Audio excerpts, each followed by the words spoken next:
Welcome to the Wordsmith Forge Christian Fiction Podcast. This is where you meet the authors that you like to read and ought to read.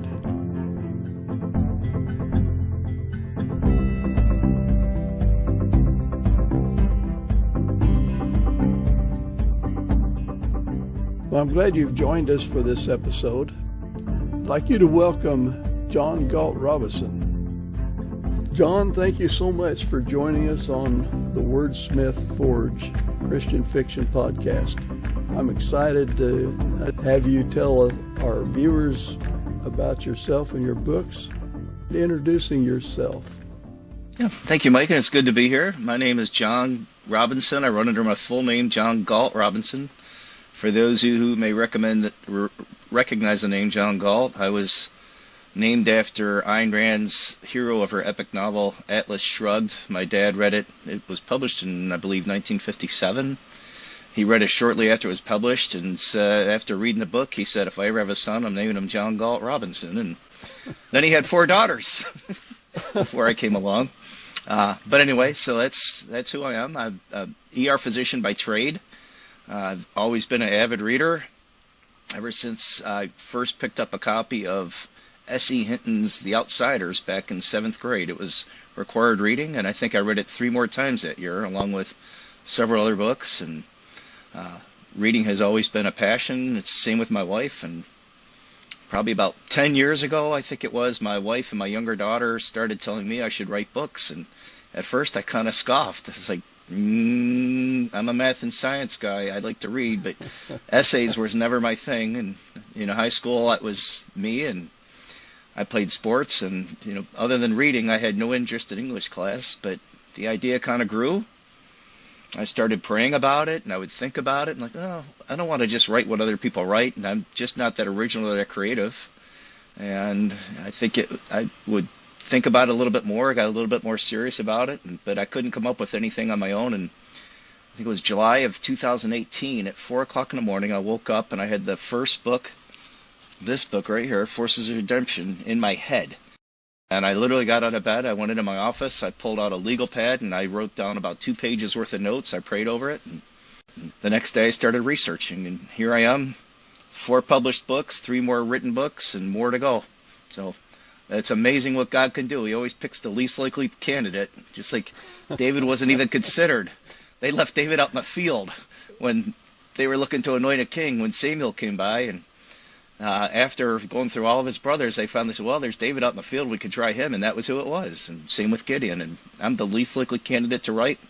If it wasn't for God inspiring, I couldn't write a single page. And here we are. So God's amazing. Yeah, it definitely is. He does amazing things. So go ahead and tell us a little bit about your walk with Christ, if you don't mind.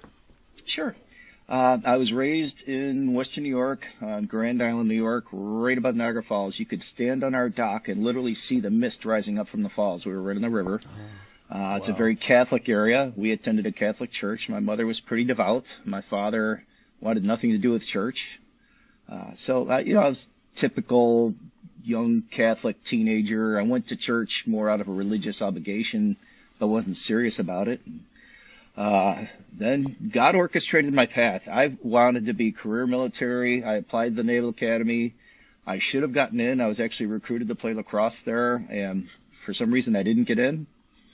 And I ended up at Georgia Tech. I went there for a Navy ROTC scholarship. I didn't get the scholarship, so I went in as a volunteer for Navy ROTC, but I didn't care. I just wanted to be career military. But it was at Georgia Tech, my freshman year. I was on a floor with several Christians. They were great guys. And just like guys at a young age do, they'll stay up late at night talking about life. And they witnessed, and we would argue. And that spring, I felt convicted enough that for Lent, as a good Catholic boy, I would read the Bible for the first time. So they recommended I read, I think it was the Gospel of John. And I read through that every day for Lent, and I was convicted. Not enough to accept Christ at that time, but I realized I'm not knocking the Catholic Church. I know people in the church that legitimately walk with Christ, but I had never learned anything. I had never heard the gospel. And it wasn't until the following year, I was in a different dorm that year, and it was the athletic dorm, And there was a gentleman by the name of Bart Jones. He just graduated. He played defensive back for the Yellow Jackets, and he was coming back and leading a Bible study. He was part of a ministry called Forerunners for Christ, and he would go around and invite you to Bible study. And I'm kind of introverted. That just wasn't my thing. So I always yeah, I'll go, but I never went. And then it was October of '87. I was coming back from the gym. I just gotten done working out. He got on the elevator with me, and he's like, "Hey, there you are. When you come to my Bible study?" I'm like, he's, "Well, we're about to have it in 15 minutes. What are you doing?" And I was kind of caught. I'm like, "Okay, I'll be there." So I went more out of obligation, but it stuck. I was really impressed. My impression of Christians at the time was they're these weird, geeky, hippie type people. And Bart wasn't anything like that. He was a regular guy like me, and we just talked the word, and God opened my eyes. And literally a month later, he led me to receive Christ. And I've never changed. And I thought I was going to be career military, but my grades were terrible, even though I was studying. I ended up back in Buffalo, University of Buffalo, and I enrolled with the Marine Corps at that time to get my commission through something called Platoon Leaders Course. But then a year later, I broke my ankle, and that was it. My military aspirations were over, so I had to find something else to do.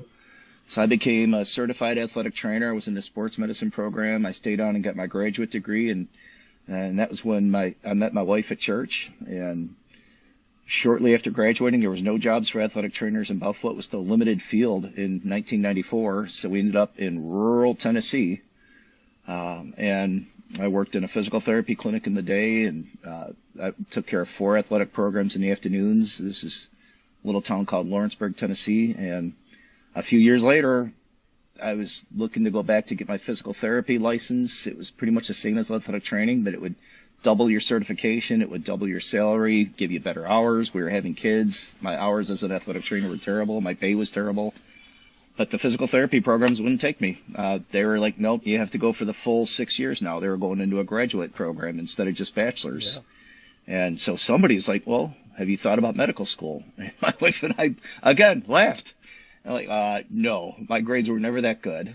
But we prayed about it, and we really felt like this is the path we're supposed to go. So I started taking courses, and my boss, his name is Vernon Sides, God bless him, let me have some time off during the mornings that I could go. There was no schools nearby. You had to drive an hour to get to a community college to take a biology or a chemistry or a physics. And he was letting me do that, or I was taking night classes too. But at that point, I was getting A's, and I'd never gotten A's like that before.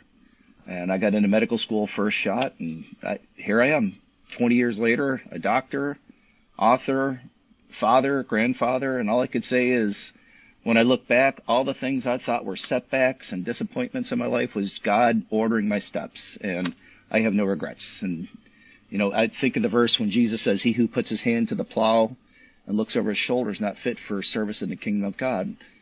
And that's part of it. I don't look back with regret. I look forward. What do you want me to do next? And it's been a wild ride, and who knows where God's taken this, with the books, with being a doctor. Who knows? But all I can say is I'm here because God is awesome, and he orchestrates my steps. Yeah. What a great story. Thank you for sharing that with us. Sure. That's Thank like you. When the children of Hebrew stood on the mountain and God said, "Everything you see, where you put your foot will be yours." But he said you have to put your foot on it. He didn't say you can stay here and it'll all work out. You gotta go down and claim it. And when he makes a way for you, it's a lot easier than struggling against the current. So that's amazing. I appreciate that story. And to that point, my youngest daughter, her name is Jordan, and she's named after Jordan chapter 3. That was the account where God told Joshua and the priests to step into the Jordan River to cross before they went to go defeat Jericho. But the Jordan was at flood stage at that time, and it was intimidating. But he didn't hold the water back first. He said, step into the water. They had to take that step of faith, and then God held the water back. And then they were able to cross over to the other side. And at the time, I was actually not having cold feet, but just wanting to make sure my wife and I were engaged. We're getting close to getting married. And I was like, God, is this the person you want for me? I don't want to go down a wrong path. And he kind of put it on my heart. I was reading Joshua chapter 3, and it's like, okay, is this what you're telling me? And then literally the next week, the pastor that was doing our premarital counseling, he's an associate pastor, he's never in the pulpit, he was in the pulpit the next week, he taught on that very chapter. I'm like, okay, message received. So our younger daughter is named Jordan, though. But just to your point, it's about taking that step of faith. I agree. Yeah. No, and you know, I'm sure with the journey you've completed to this point, if you had foreknowledge and you knew the mountain you were going to climb, you probably wouldn't have taken that step. Probably not. And so God prepares us in ways where we don't have full knowledge, and then we get into something and you start having doubts. But trusting in God, if that's the plan He has for you, boys, there's nothing like that. Absolutely. So you still live in Tennessee?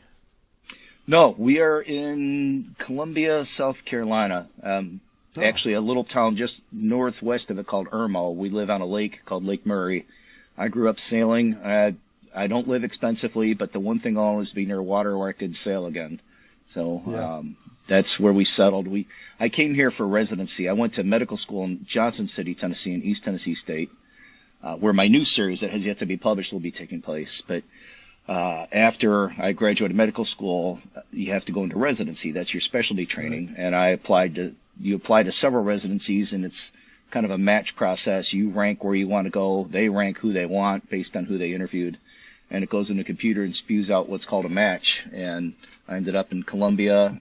No regrets. It was the best training I could have gotten. We have 3 interstates that come through here. Nobody knows how to drive, so we saw tons of blunt trauma. And we have an active gun and knife club, so we see penetrating trauma. We have drug addiction. We have HIV.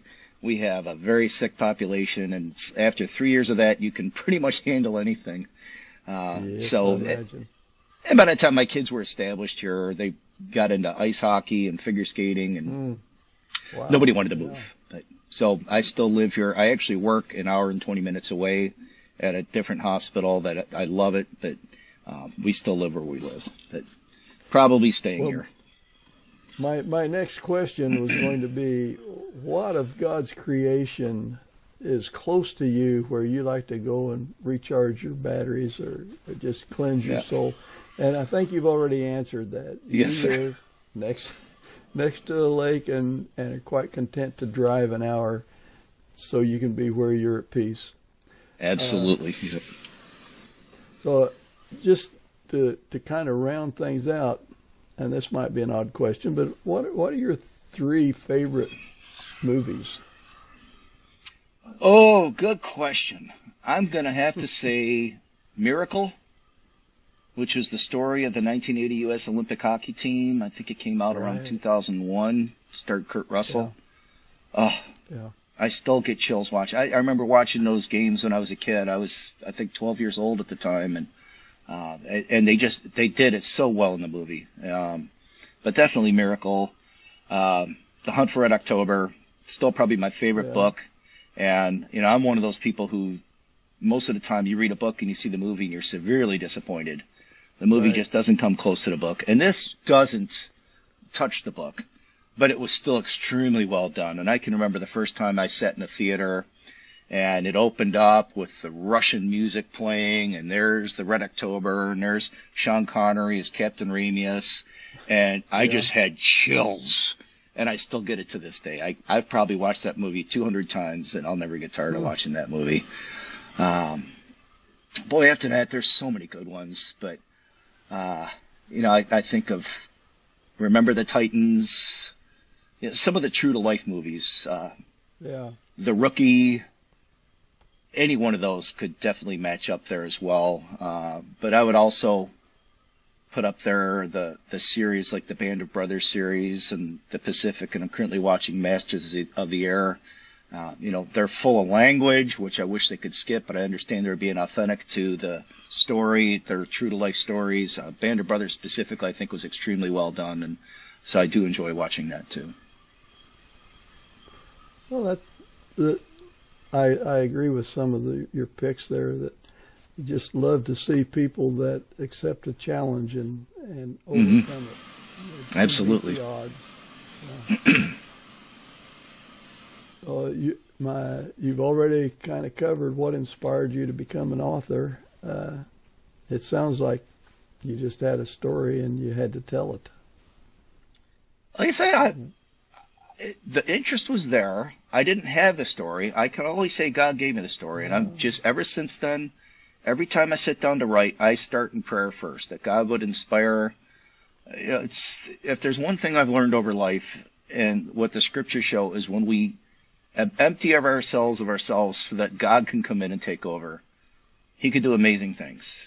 David couldn't have beaten Goliath on his own. He could only do it through God. Samson, you name it, Gideon. And it's the same thing with the writing. I really go in there humbly, realizing I don't have any writing talent. Now, I'm learning. I'm doing a lot of things. I'm working with an editor that's teaching me to improve the craft. I think God does expect us to do that and to better ourselves and to train. So I don't want to say no talent, but I couldn't do it without God. So every time I sit down to write, I pray that he would inspire. But my second book, too, that one, I was querying the first book, and it was during COVID. And I think I queried every agent in the United States, every agent in Canada, and it was July, and I was just starting to query the United Kingdom agents. It was the middle afternoon. I was tired. I just laid down, took a nap, and I woke up, and I had the second book in my head. It was called Power City. Right. Now, since then, I haven't really had any dreams about the next ones, but it's taken a life of its own since then. God gave me two great characters in my first series. Joe Shannock, he's a Navy SEAL, and then Christy Tabrizi, she's an ER physician. And they're just such dynamic characters, and there's so many stories with those two, and so many things I can see them doing together, and they inspire each other. And I think now at this point the stories are unlimited, and it's the same with my new series too. My new Nate Kelsey series, I see a lot of potential in those as well. But I don't look too far ahead. I just take it one book at a time and pour everything I have into it, and when we get done, I can sit back and I like that story. Are you traditionally published, or are you independently? No, my first 4 books were with a small publisher, KCM Publishing. It was Michael Fabiano. He's in New York City. He's a vice president with Associated Press. So I picked up with him right at the end of 2020 through a friend of a friend that was published with him. But it's kind of the boutique publishing way of going. But now what we are doing, I'm working with a new editor, and he's pretty well placed. He runs a website called The Real Book Spy. He's a Christian author himself, and he has been really, in the past year and a half since we've gotten to know each other, he has put me through graduate school as far as the trade and craft of writing, what agents look for, what publishers are looking for, where the market is. Like my first book, Forces of Redemption, I wrote it very much in a Tom Clancy style. I get into really good description, plot building, character building. But today's readers don't like that. Today's readers are the TikTok generation. So they want shorter, faster chapters that leave you hanging. And then the very next chapter, you have to ground the scene. You have to drive the point of view of the character. Those are all, I just basically wrote what I wanted to read before. And I patterned it after some of my favorite authors, Tom Clancy, Vince Flynn, Clive Cussler. And so when I read those books, I look back, I'm very happy with what I wrote. But when I see the little nuances of what the trade and the craft is, and okay, now I see why I need to improve this. And so that's what I'm taking my first 4 published books, and I'm revising each one. Not the stories, not the plot. Just cleaning up each chapter, streamlining some things, putting all those little technical details in there, making sure that I'm not head hopping in the same scene from one character to the next, things like that. Those are things that I've really learned majorly over the past year and a half, and we're going to put those back up. They're published now, but we're going to reissue them on my website. But at the same time, the new series is what we're going to go with agents. We're about to start querying with the first book. It'll be my Nate Kelsey series. And the working title right now is called Odin's Spear, but we're probably going to change that. But we're going to start querying that soon. And trying to get with a traditional publisher that way. And then we'll see. If it goes well and those books do well, then they might be interested in my other series. If not, I'll keep my other series independent. I've had a an amiable parting of the ways with Michael Fabiano and KCM, and he told me from the beginning when I first signed the contract, he said, I'm not going to get you to the big level. He said, I'm here to help you get published, but if you ever get to the point that you want to break away and do something on your own, he said, there's no hard feelings, and just let me know. And that's what we did, and he gave me reversal of all rights back to me in my 4 novels. I couldn't have asked for a more fine gentleman to have worked with, but he was limited in what he could do, and he was very upfront and open about that from the beginning. So currently I'm independent, but taking my new series to agents this month, and we'll see where it goes from there. It's in God's hands. Interesting, and I think any of our aspiring authors out there, their ears perked up when you started talking about how you've published your books and what you're trying to do with them now. It's a learning process. I was blessed last year with the opportunity to go out on one of our newest nuclear submarines, the USS Indiana. Oh, wow. And that's going to be the subject of my 6th book. It'll be called Silent Victors. My 5th book is about to come out in my current series. But when I was out there, I happened to be able to go with Brian Andrews and Jeff Wilson, and they write several series, including a Christian fiction series called The Shepherds. They're amazing writers. They have just started writing, taking over the Tom Clancy novels. They just published their 2nd one of the Tom Clancy, the Jack Ryan Sr. genre. And they're amazing guys. They're super great. They're very helpful and have been very encouraging to me. But to your point, Brian Andrews, one day we were actually sitting in the wardroom on the Indiana, and he and I were just talking about getting published, and I asked him what they did to get published, and he said, it's like sitting in a stadium with 80,000 other people, and everybody has a good book to read. He said, but only 2 or 3 people are going to get their book put up on the screen, and they're all screaming, hey, read my book, read my book. He said, there's no rhyme or reason to it. He said, a lot of it is timing and who you connect with. He said, you could send it out to 20 different agents, and they all don't even look at it. And then one agent takes a look at it and thinks, we might have something here. And that could be the key. And who's it? J.K. Rowling. I haven't read the Harry Potter series, but she was rejected, I think, a dozen times, as was Tom Clancy. Yeah. And those are 2 of the most prolific authors of all time now. So I think you keep trying, and it's up to God. Very quickly, when I was writing the first novel, when I was thinking about that, one of my beta readers, who's one of my closest friends, his name's James Blake, and I trust him. I trust him to read the book and give me honest criticism. And he sent it back and gave me a lot of good feedback. And he said, where do you want to go with this? And, because I put a theme in my book. I put a message. I have 2 main characters. And in the first book, Joe Oceanic is an agnostic, but Christy Tabrizi is a Christian. And they will meet in the first book. But part of that, and part of the vision from that dream I had, was that they would be put in a situation, a rescue situation, but in there'd be dialogue where they're discussing God. And Joe Oceanic, being agnostic, has many of the worldly objections to God that we hear. While I can't believe in a God that would allow evil, I've been a Navy SEAL for 8 years, and all I've seen is evil. How could a God exist when you don't know the evil I've seen? But Christy has an answer for it. Yeah. And, I wrote that in a way that my books could appeal to both Christian readers as well as the skeptics, the secular reader. I don't want them to say, oh, there's a Christian book and put it down. They've got a lifeline. Right. And so they have Joe's point of view that they can hold on to, but they're hearing Christy's point of view, and they may never hear that before. So there's a witness in there. And, that's one of the things I always pray, is that if it just plants a seed and allows someone to start thinking, and maybe makes them right for someone else to witness to. As Christ said, one man plows the ground, another man sows the seed, another one nourishes the seed, and another one reaps the harvest. Whatever role it plays in there, it doesn't matter. God's the ultimate harvester. But so anyway, James had asked me, where do you want to go with this? I said, well, obviously you write something, you want it to be well received and to do well, but if after all this is done, they only reached one person, and it just played a small role, but that person did come to Christ through whatever role God allowed me to play in it, and it only reached one person, it would still be worth it. But if it reaches 1 million people, that's great too. I'm not going to complain.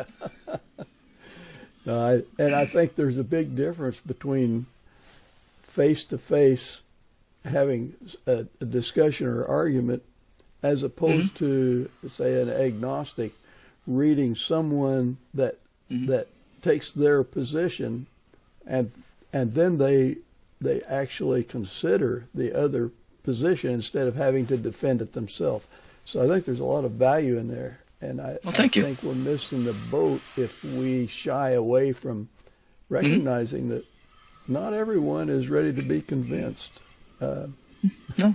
Our job is to bring the gospel to them. It's God's job to sign the deal. Yeah, I don't think God has told us to kick the door down. No, although it's tempting to do sometimes. Certainly. You read a book and you like it and you tell someone else about it. And to that note, my editor has been telling me that's why you have to write books that women want to read. Even if it's going to be a male-type book with action and adventure, you want to write it in a way that women want to read it. So that's why one of the big things now is they want you to get into the character's head. You want to hear internal narrative, that internal monologue, because what do women want to know? They want to know what the guy's thinking. Because if a woman reads a book for a long time, yeah, well, because my wife's always said, "What are you thinking?" Usually, I'm in my nothing box, like nothing. Yeah. It drives her nuts. You thought about that yesterday. But if a woman reads a book and likes it, she's more likely to tell her friends or her book club or whatever.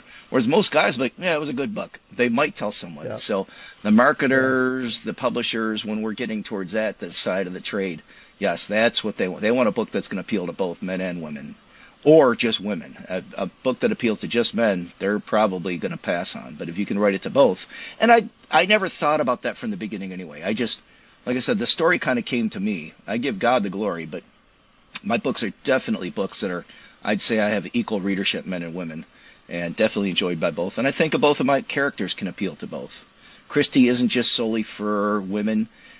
A lot of my male readers just love Christy. My former publisher said, "You've penned the ideal woman in my life." So, anyway, that's just where it is. Well, I think if you set out to make a living or a fortune writing a book, your book is not going to be very good. Exactly. Because it's written for the wrong reason, and and your aspiration will most likely not be filled. So you're so right. Yep. Put the passion into it, and that's why I don't think, now they say AI can generate a book in a couple of hours. Well, I don't want to read that book. I don't care how clever and how intelligent AI is. I don't want to read that book. I want to read the book that an author slaved over. There'll be times I agonize over a single sentence of dialogue because I wanted to say it just right, or a description. And I want to read somebody else's book that they poured their heart into, that they passionately wrote.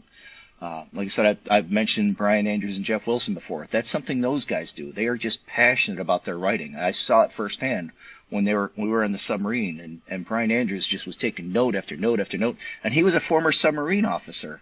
But they took it, and they took the mantle of the Tom Clancy novels, and they took it very seriously, which to me is a daunting task. You're talking one of the greatest thriller series of all time, and you've got to assume the characters and write in a manner that's true to the characters, or you're going to disappoint the readers. That's an overwhelming task, but they did it. They approached it with passion, and I don't think AI could ever do that. And I don't want to read anything by AI. So I agree with you. It's from the beginning, your focus should be the story, not money, not anything else. It should just be the story. Right. And if it works out, great. But otherwise, keep your day job. I haven't quit my day job. What would you say about reviews? The reviews that, let's see. Amazon. Mine personally, or the necessity of them? The necessity and how you get them and where they come from. I like Amazon wrote a summary of what customers say about forces of redemption. Okay. And Amazon said customers find the book engaging and hard to put down. They appreciate the author's knowledge of the subject matter, detailed research, and relatable characters. The moral compass and story of values resonates with readers. Overall, customers praise the writing quality as great and well done. What a complimentary review and a summary of your reviews that Amazon put together for your book, Forces of Redemption. But reviews don't come easy. It's been my experience. No. And I think that's important. I do too. I make it a point to write a review and not just put 5 stars or 4 stars. I make it a point to write up what I see. Especially now as an author, I want to put in what I liked about the story, what I thought about the trade craft that they put into it. So I'll write a look because I enjoy reading that. And I'm very open. And you may have seen some of the posts on the Facebook pages. When people read my books, I tell them, hey, reach out to me, tell me if you liked it or didn't like it. And if you didn't, tell me what you didn't like. It can always get better. I look at my first novel. I'm very happy with that story, but it needed work. I'm going back and revising it. I don't think we can ever stop learning. But when I get reviews and they're very complimentary, sure, that's gratifying. Yeah, you want to hear that. But I have had a few people write me, and one person actually honestly said, with my first book, said, in all honesty, the first few chapters were hard. Because in the first few chapters, I spent too much time establishing the cartels. And they were short chapters, but it was showing how ruthless the cartel, it was a new cartel that was taking over. And every chapter was actually taken out of a news clip that I'd read. It was a fictionalized version of something I'd read in the news of what these cartels had done. But it was too long. And so in the new book, I've trimmed a lot of that fat and I've screened it down. But somebody honestly said it was too much there. I'm like, good to know. And my wife actually said that. She's my toughest critic. So I really like the reviews, both for good feedback and negative feedback, as long as it's constructive. One person gave me a 1-star review that they didn't like the faith content. And I'm like, well, that's unfortunate because probably 1% of the novel is faith content. The rest of it's a story. And, you have the faith content of Christy Tabrizi is the primary Christian, but the rest of the people really aren't. And, it's how she influences others, but, so it was just, that was just a negative reaction. And you're going to get those too. So you have to be able to take the good with the bad. But if you're willing to be objective and willing to listen to objective opinions, I think reviews are very good. They make you a better author. Let alone the more reviews we get, the higher we go up in the algorithm and everything's algorithms now on the internet and social media. So the more reviews people take the time to write, they help us. They help us get more exposure and sell more books and get it into other people's hands. So I'm a big proponent of reviews for that reason. Well, I'm a skeptic if a book has all 5 stars. I think, wow, that author has a lot of family and friends. That's where they come from. So I appreciate a 4 and 3s. Sure. I have to really read those and scratch my head and wonder how that represents things. I had one review that said, I really liked the gospel message, but my non-Christian friends would be turned off. Right. I said, well, if they're turned off, that means they read it. Right. So I'm fine with that. Yeah. Yeah. It still plants a seed, whether it's accepted or not. But to that point, I really appreciate it when I get a review from somebody I don't know.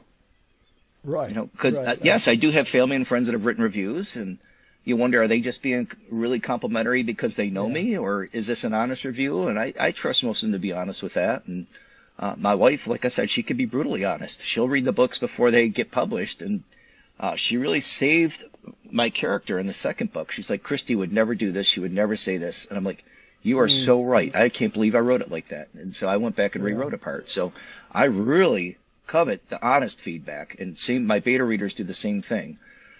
But it is very gratifying when you get a review from somebody you have no idea who they are, and they gave you an honest read on that. Like, okay, that's what that means a lot to me. When somebody takes the time to read a book, put a review, and get the feedback from that. Is there any part of your writing that you consider really challenging?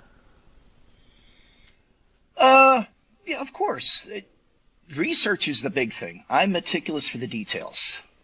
being an ER physician, I can't stand watching any medical drama. I don't watch a lot of TV, but everybody said, "Oh, you need to try Grey's Anatomy." I didn't make it through one episode. Pretty much any of those medical shows, one, they're just too racy now, but two, it's the content. Like, well, they would never do this. Or you watch a movie and somebody's in a coma and they're just laying in a bed comfortably with a little nasal cannula in their nose. Like, that's not realistic. They'd have a tracheostomy, they'd be on a vent, and they'd look terrible. Same with every war drama. Oh, we got to get the bullet out. We never take the bullet out. I get gunshots, and if the bullet is still in the person, it stays in the person. We don't try to dig it out. It's not going to cause an infection. So, those things drive me nuts because, you could have gotten a third-year medical student that would have set the record straight. It's not that hard, but so I'm a meticulous person for the details. So even the medical parts, I'll sometimes have to go check in my medical book. Am I doing this right? The medical knowledge changes year in, year out. But the hard part for me was the special forces. My other character's a Navy SEAL. Yeah, I wanted to be career military. Yes, I've read tons of books on military. Yes, I've done a ton of research, but especially the Navy SEAL community, they're very tight-lipped. They do not really talk about what they do. And when you want to get detailed, that's the hard information. You can't find it online. And I've been blessed. I have a couple of contacts now that are active duty Navy SEALs, and they don't want their names out there. But they have been very willing participants in helping me, and down to the details. Like, we would wear this kind of footwear, like black high-top Converse All-Stars in a water operation because they drain the water out really well, and the fins go over them well. But nobody else would ever know that. So it's even little details like that are huge. But that's the challenging part, is getting that information and to be accurate and authentic. That certainly makes the reader realize that you put a lot into this. Or every movie you see, they come out of the water with a rifle, and that water comes up out of the water. It doesn't work. They'd have to clear they have to drain the water out of their bulk carrier group, otherwise it's not going to work. So they actually have what's called a waterproof shoot-through bag that they, once they get ashore, they'll take it out of that bag, but when they're under the water, it's in a shoot-through, and they can actually shoot through it, but it's waterproof. But so even like a Navy commercial, when you see the SEALs coming out of the water with a rifle, that's not totally accurate, but those are little details you would never know. And that's the time-consuming part, is sometimes I will spend 2 hours trying to find one little factoid that it's like, well, I really should put this in, but I don't know the truth on it. And then, fortunately, I've got some people I can call on now. But the first couple of books, I didn't have that. I've developed those contacts. Same with FBI and CIA, the police detectives. So now it's a little easier that I can bounce it off of them. Or my latest book, I've got several Navy career submariners that are helping me. But that's the challenge. And then the craft, like opening a chapter. It used to be easy to just describe what you're seeing and everything. Well, that's not how it's supposed to be done. You're supposed to ground the scene in the character's point of view, establish that character's point of view right away. What are they seeing? What are they doing? And, you want to make sure that you show, not tell. And for those who may not know what I'm talking about, I could say, Mike's arm itched. That's telling. Or I could say Mike scratched his arm. That's showing. The reader enjoys it when you show and you appeal to their imagination. But it's easy to tell. And sometimes I have to stop and I'm telling here. I'm not showing. I have to go back and rewrite this part. So a lot of challenges, actually.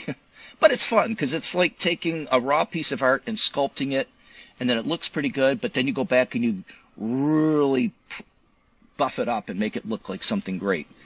So it's challenging, but it's rewarding when it's done. Any funny or surprising incidents that have taken you off guard? As far as surprising incidents, no. I meticulously plan out my writing, but it will not always follow the course. I forget who it was. There was an author that one time said, and this is a great quote, he said, writing a book is like driving a car in the middle of night in fog.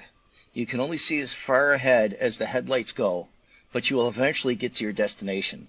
And every time I start a book, I have a beginning and I have an end in mind, and I have waypoints along the way. And I've even outlined a couple of books, like detail, outline, chapter by chapter. I have yet to follow one. As you're going along and you're writing, like, oh no, we really ought to do this. Or sometimes I'll get to a point like, I should have done this, and I'll go back and rewrite a chapter 8 chapters earlier so I can change the outcome. And my third book, Lost Angels, I broke a rule. You're not supposed to leave a reader hanging at the end of a book. And I did it in that book. But I originally had the happy ending. They're supposed to usually end.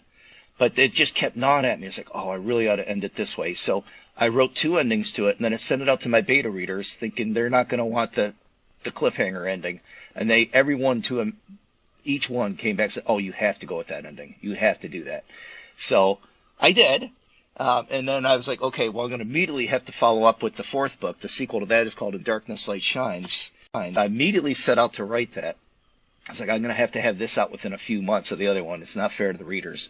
And that's the one that took forever to get. It didn't take forever to write. I wrote it pretty quick, but then it just took forever to go through the editing and publishing process. It took like an extra 7 months. Usually I can have a book done in 6 to 9 months. I think that one took like a year and 4 months. It was so, and everybody's like, where is this book? You left us hanging. So if that's probably the one sideshow that I've had in the writing so far. And it was fun. I really enjoyed writing the sequel because I had to resolve the situation that was left at the end of Los Angeles. And it took the whole book to do it. And I think it was the best of the 4 books that I've published so far. So it was really rewarding at the end. Of course, they can find your books on Amazon.com and other places where fine books are sold. Yeah. Is there any particular thing you want to make sure that your readers will get from your time on this podcast? Well, along that line first, I do have a website coming out. It'll be www.johngaultrobinson.com, which is, you had my email, john@johngaultrobinson.com, so the domain's already there. My person that's doing my website, she should have it up pretty quick. I'm trying to get a mailing list going as well, which is another way I can share this podcast with. Right. But so that's going to be big. We're going to do things on that website. I'm going to have a lot of the charities I support are on there. In fact, I mentioned some in books, in these books, because, my books deal with dark subjects, especially the first one, Forces of Redemption and Lost Angels. They both deal with human trafficking and the cartels. Those are dark subjects. And it was challenging to write those in a way where you're letting the reader know what's happening without getting too descriptive. My books don't have language in them. There's no depicted sex, but you know what's happening when you're dealing with people that are being trafficked. I don't know if you saw the movie last year, The Sound of Freedom. Was eerily similar to my books, and they did a great job. They took you right up to the point that you knew what was going to happen, like you saw a man walking off with a small child, but they didn't show any of that. But it was enough to... No, they don't, but it was enough to infuriate you. And yes, afterwards, one of the charities that I work with is called Lighthouse for Life, and they actually help women that have been trafficked, victims of human trafficking. It's a Christian-based organization. They help them restore these women, get them back on 2 feet and be able to function again in society.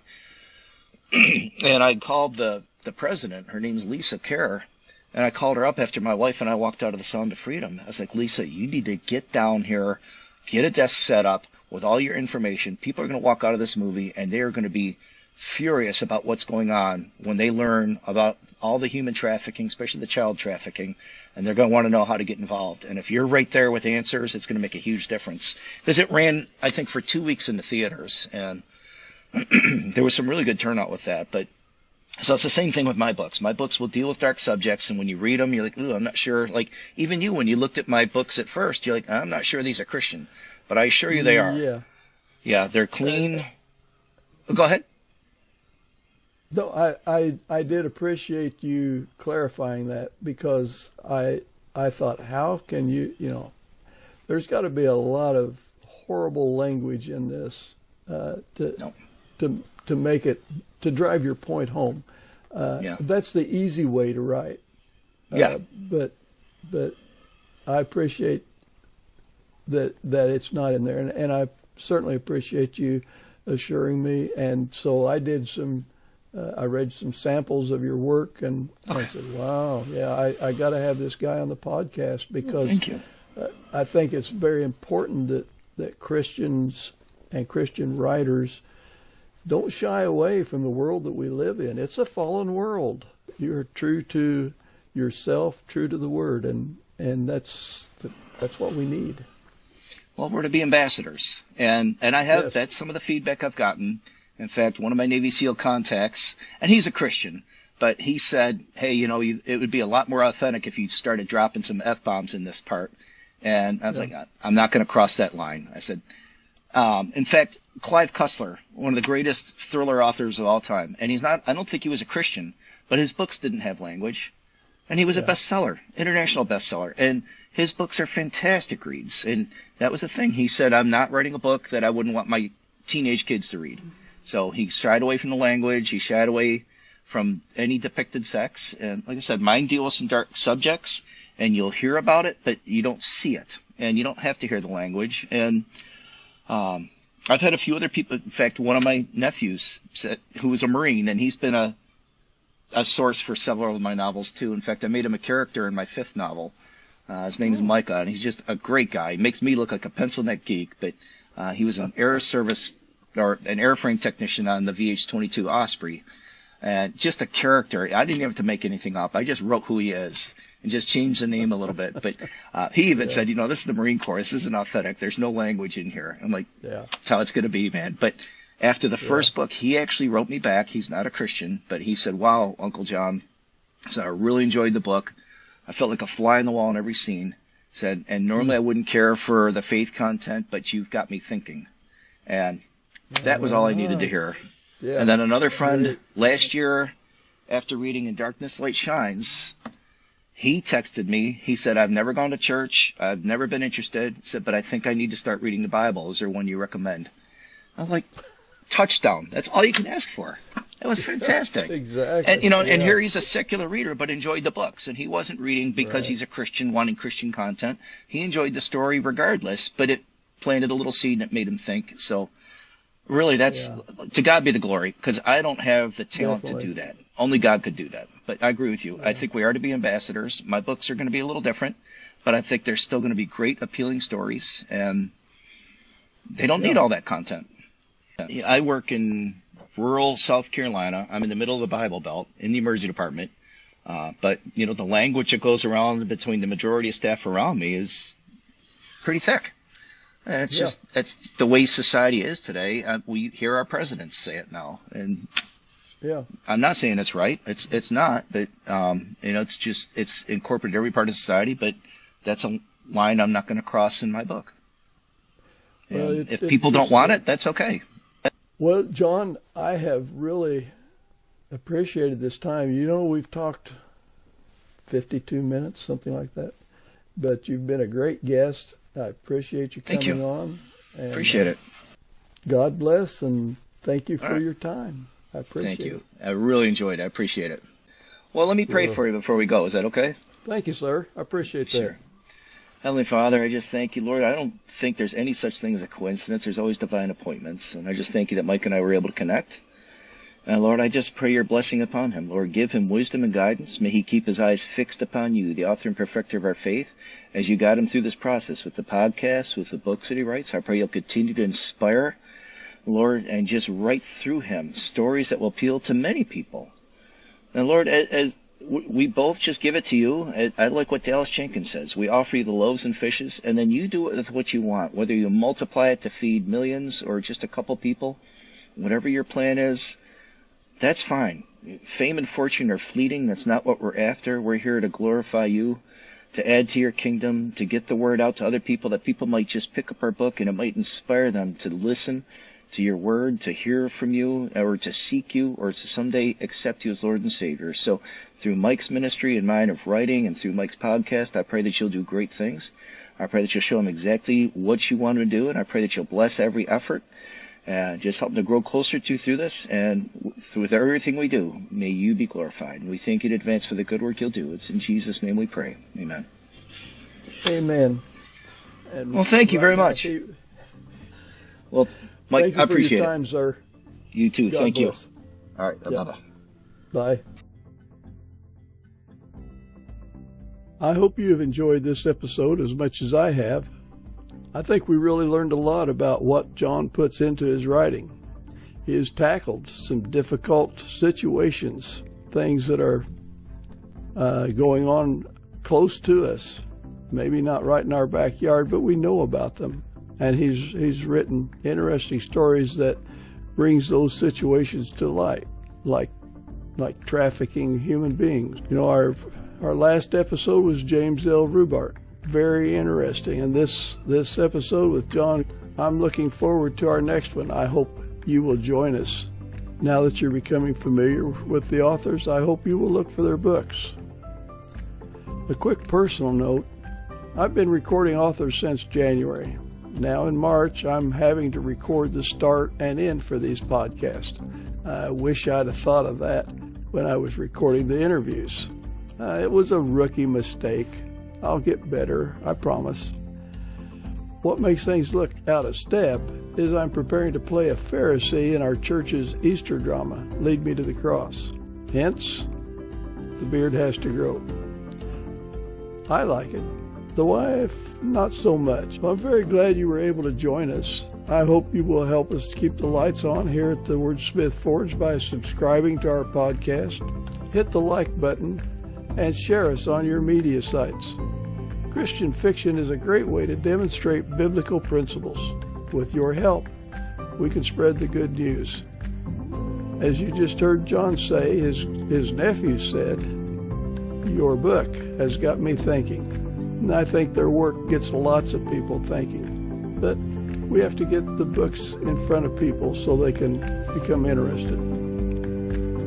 Until next time, may God's grace be evident in your life.